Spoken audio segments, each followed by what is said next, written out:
Warahmatullahi wabarakatuh. Waalaikumsalam warahmatullahi wabarakatuh. Mahasiswa.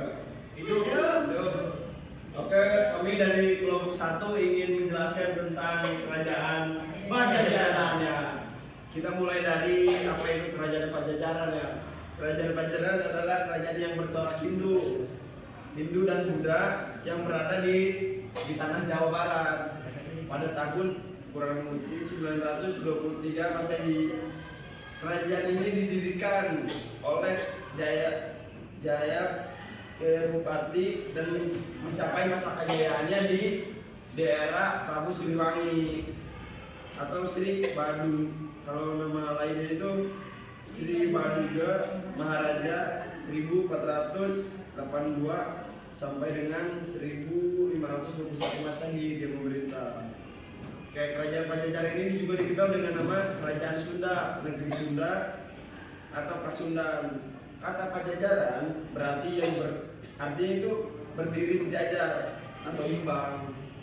Dan kerajaan Pajajaran mengalami kemunduran pada saat masa pemerintahan Ratu Nilakandra ketika diserang oleh Hasanuddin dari kerajaan Banten.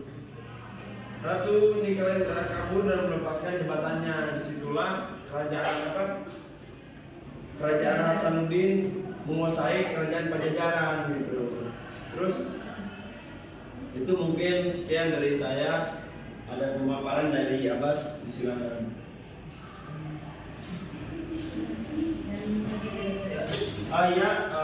Silakan dilanjutkan ke Aini. Nah, selanjutnya itu Kota Pakuan sebagai pusat kerajaan dari Pajajaran. Kota Pakuan Pajajaran, pusat kerajaan Sunda, dibangun sekitar abad ke-8 Masehi dengan Gunung Salak dan Gunung Gede Pangrango sebagai pusat orientasi.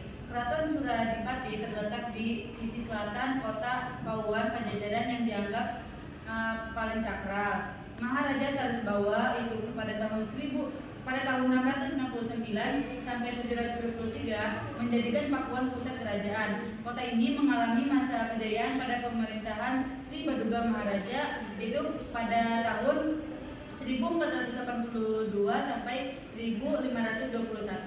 Meskipun kota Pakuan telah hilang secara fisik, pada tahun 1512 dan 1522 orang Portugis melaporkan kunjungan mereka ke Pakuan, menyaksikan kebesaran keraton Pakuan Pajajaran. Selanjutnya itu masa kejayaan kerajaan Pajajaran. Nah, masa kejayaan kerajaan Pajajaran itu tercatat ada 5 raja yang memimpin kerajaan Pajajaran saat masih berkedudukan di Pakuan Pajajaran, yaitu Sri Baduga Maharaja, Surawisesa, Ratu Dewata, Ratu Sakti, dan Ratu Nilakendra. Dari kelima raja yang memimpin tersebut, masa kejayaan terjadi pada saat Sri Baduga Maharaja yang menduduki singgasana raja. Berbagai pembangunan fisik dilakukan untuk memudahkan kehidupan kerajaan dan rakyat. Berbagai kisah dan cerita tak henti menyebutkan Sri Baduga Maharaja. Bahkan hingga kini namanya masih dilulukan oleh masyarakat Sunda. Selanjutnya itu kehidupan sosial budaya yang akan dijelaskan oleh rekan saya. Oleh Fadil.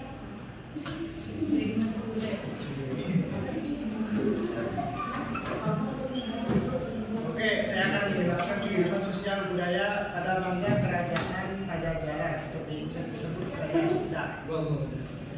Pakuan Pajajaran memiliki aspek ekonomi sosial dan budaya yang menarik. Mata pencaharian utamanya ialah pertanian, namun perkarangan dan pelayaran juga penting. Masyarakat dibagi menjadi golongan pekerja seperti seniman, petani, pedagang, dan penjahat. Agama Hindu sangat kental dalam kehidupan sehari-hari dengan praktik seperti ritual dan kitab suci. Contohnya Itu dijelaskan oleh Dina. Contohnya kerajaan Pajajaran dimulai pada tahun 1579 akibat serangan dari Kesultanan Banten. Palangkasringan Sriwacana dibawa ke Banten oleh Maulana Yusuf, menandai berakhirnya kerajaan Pajajaran. Batu yang berukuran sekitar 200 kali 160 dikali 20 cm itu dipindahkan untuk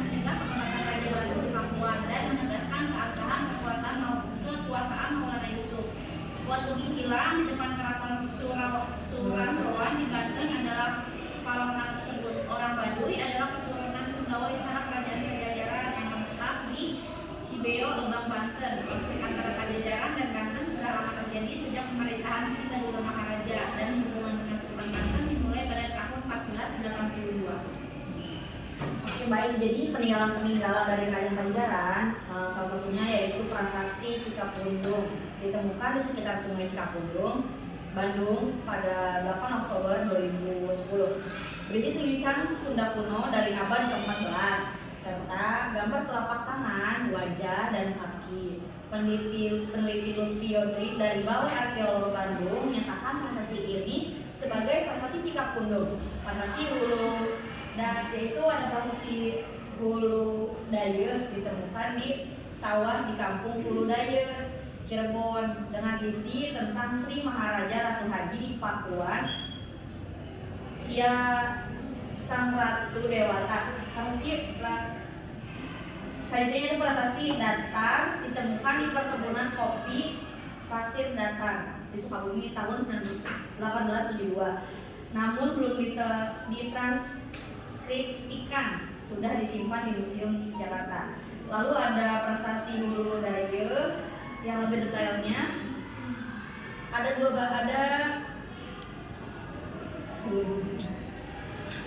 Ada di bagian tengah sawah di Kampung Hulu Daya, Desa Cikahalang, Kecamatan Sumber, sesudah pemekaran wilayah menjadi Kecamatan Duku Puntang, Cirebon. Prasasti ini sudah sejak lama diketahui oleh masyarakat sekitar, akan tetapi untuk para arkeolog dan juga ahli sejarah baru mengetahui keberadaan prasasti tersebut di bulan September 1961.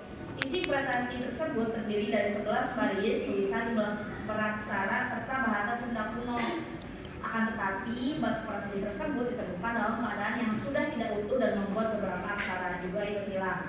Permukaan batu tersebut juga sudah agak rusak dan beberapa tulisan sudah aus, sehingga beberapa isi prasasti tersebut tidak bisa dibaca. Ya, jadi kesimpulannya dari semua ini adalah Kerajaan Pajajaran sebagai simbol kejayaan kata Sunda dan dengan pusat kekuasaan di Pakuan dan di era Prabu Siliwangi yang dikenal karena kebijaksananya dan membawa kemakmuran dan stabilitas. Pajajaran mencerminkan harmoni budaya Sunda yang kental dengan tradisi Indo-Buddha serta dikenal sebagai pusat perdagangan dan strategis pada masanya. Namun, seiring waktu mengalun, Islamisasi dan tekanan politik dari Kesultanan Banten serta Cirebon merupakan kekuasaan, sehingga kerajaan Pajajaran ini runtuh seketika. Sekian, terima kasih dari kelompok kami. Assalamualaikum warahmatullahi wabarakatuh. Waalaikumsalam warahmatullahi wabarakatuh. Kami dari kelompok B ingin menjelaskan kerajaan yang berada di Bali. Untuk pengertiannya bisa dijelaskan oleh Titik. Kerajaan Bali adalah kerajaan Hindu-Buddha yang berada di kawasan Bedulu, Gianyar. Sejarah kerajaan Bali bermula dari pembangunannya yang terjadi pada abad ke-8 Masehi.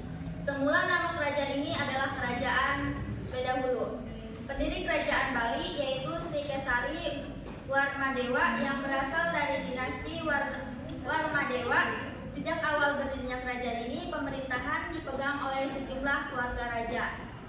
Pada masa awal pemerintahannya, kerajaan Bali menganut kepercayaan Buddha. Lalu saat dipegang oleh raja kedua, kerajaan Bali menganut kepercayaan Hindu.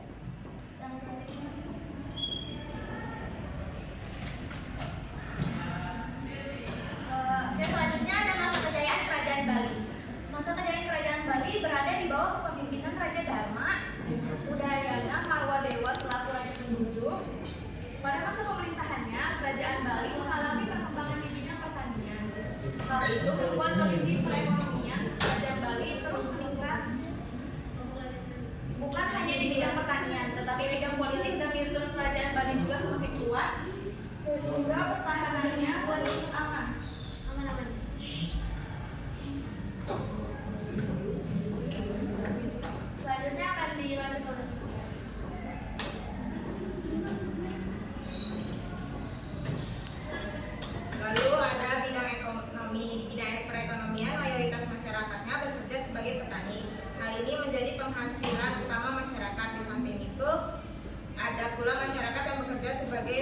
bagian perhiasan, pribadi maupun pedagang.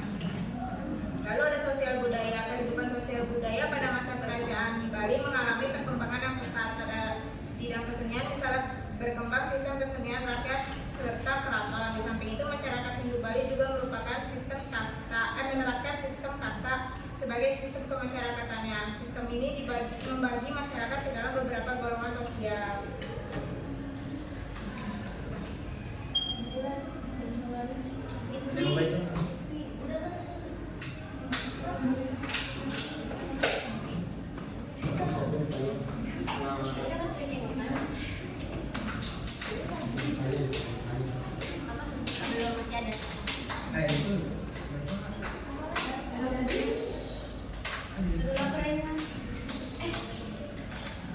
Oke, selanjutnya ada raja-raja dari Kerajaan Bali. Pertama itu ada Raja Sri Kesari, lalu yang kedua ada Raja Unrasena, yang ketiga Raja Tabradanendra Warmadewa, keempat Jayasinga Warmadewa, kelima Jayasadu Warmadewa, lalu keenam Sriwijaya Mahadewi, ketujuh ada Dharma Udayana Warmadewa, kedelapan Dharma Wangsa Wardana Marakata, lalu kesembilan Paduka Haji Anak Bungsu, yang ke-10 ada Jaya Sakti, dan ke-11 Begahulu.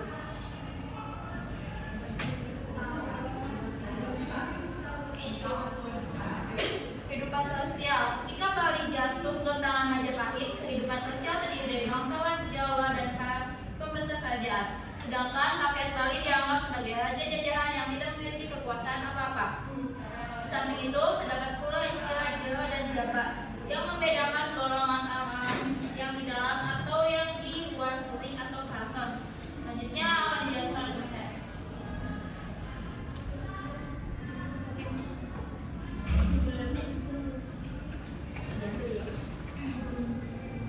Oke, jadi dapat kita simpulkan bahwa kerajaan itu adalah kerajaan bercorak Hindu yang berkembang di Pulau Bali dan menjadi pusat kebudayaan Hindu di Nusantara. Kerajaan ini itu mencapai kejayaan pada masa Raja Udayana dan dikenal karena tradisi budaya, seni, dan agama yang masih terjaga hingga sekarang. Meskipun pengaruhnya tidak sebesar kerajaan maritim seperti Majapahit, kerajaan Bali memiliki keunikan seperti mempertahankan Hindu Bali yang menjadi identitas budaya khas di tengah perkembangan agama Islam di Nusantara.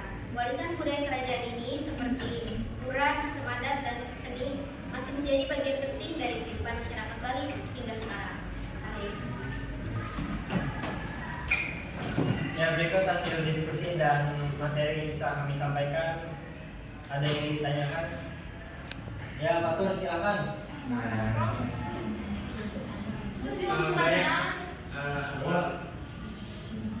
Assalamualaikum warahmatullahi wabarakatuh. Waalaikumsalam warahmatullahi wabarakatuh. Dia memperkenalkan nama saya Taman. Iya, Pak. Pertanyaannya yaitu apa yang latar belakangi terjadinya perpindahan kepercayaan pada kerajaan pertama Bali yang menganut agama Buddha beralih ke agama Hindu ketika raja kedua berkuasa. Terima kasih. Sama-sama. Mungkin ada yang sebaliknya, ada yang Pas awal Buddha, Ya, terus kembali lagi ke Hindu. Ya, yang Enggak, jadi awal Buddha. Kenapa jadi Hindu awalnya? Dia pada silakan kami bersilakan.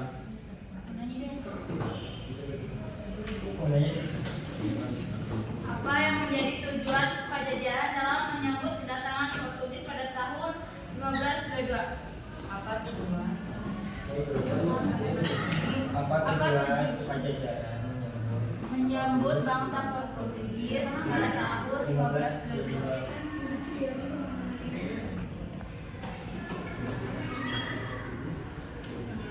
Ayat Samuel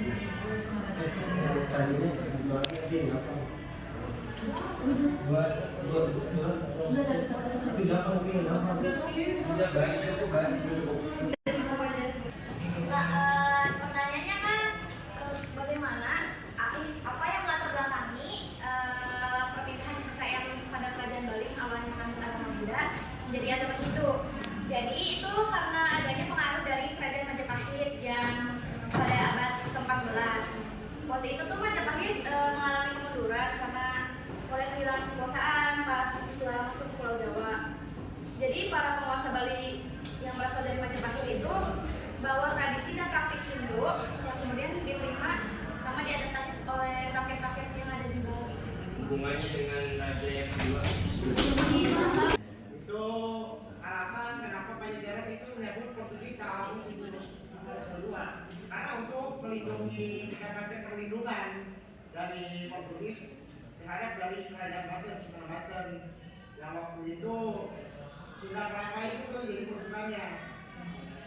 Nah akhirnya pada tahun 1907 itu Sunda Kelapa akhirnya berhasil direbut di bawah kerajaan dari Sunan Banten yang awalnya karena kekalahan Sunda Kelapa Pajajaran itu mulai lemah dan akhirnya mulai runtuh di bawah Maulana Yusuf. Sudah begitu saja.